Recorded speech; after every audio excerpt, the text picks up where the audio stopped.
ইলমা আক্তার আপনি লিখেছেন, সমাজে শুধু নারীদের পর্দার ব্যাপারে আলাপ আলোচনা হয়, পুরুষদের পর্দার হুকুম কি পুরুষের পর্দার ব্যাপারে কি কোনো বাধ্যবাধকতা নেই? বোন ইলমা, এটা ঠিক যে নারীদের পর্দার বিষয়টিকে বেশি আলোচনা করা হয়, কারণ এখানে আহ, ব্যবস্থা গ্রহণ করলে সেক্ষেত্রে পুরুষের জন্য কাজটা সহজ হয়।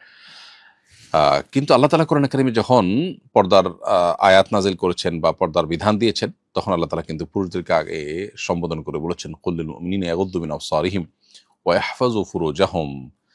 আল্লাহ তাআলা তার রাসূলকে বলেছেন, হে রাসূল, আপনি ঈমানদার অনুসারীদেরকে বলুন, তারা যেন তাদের দৃষ্টিকে সংযত করে, তাদের সম্ভ্রমকে তারা যেন হেফাজত করে। এরপরে নারীদেরকে বলেছেন দৃষ্টি সংযত রাখার কথা।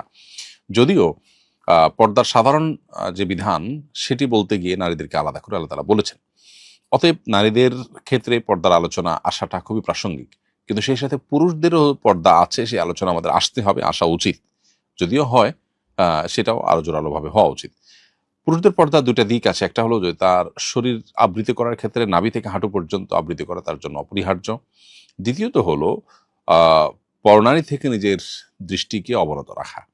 এটা তার জন্য অপরিহার্য। অতএব এরকম ২ ভাবে পর্দা করে তাকে শরিয়ার নির্দেশ মেনে চলতে হবে। এর মধ্যেই আল্লাহ তাআলা আমাদের কল্যাণ রেখেছেন। আর না হলে আমরা মানসিকভাবে অস্থির হব, অপবিত্র হব, গুনাহের দিকে আমরা ধাবিত হব। সেখান থেকে আমাদের বেঁচে থাকার চেষ্টা করতে হবে।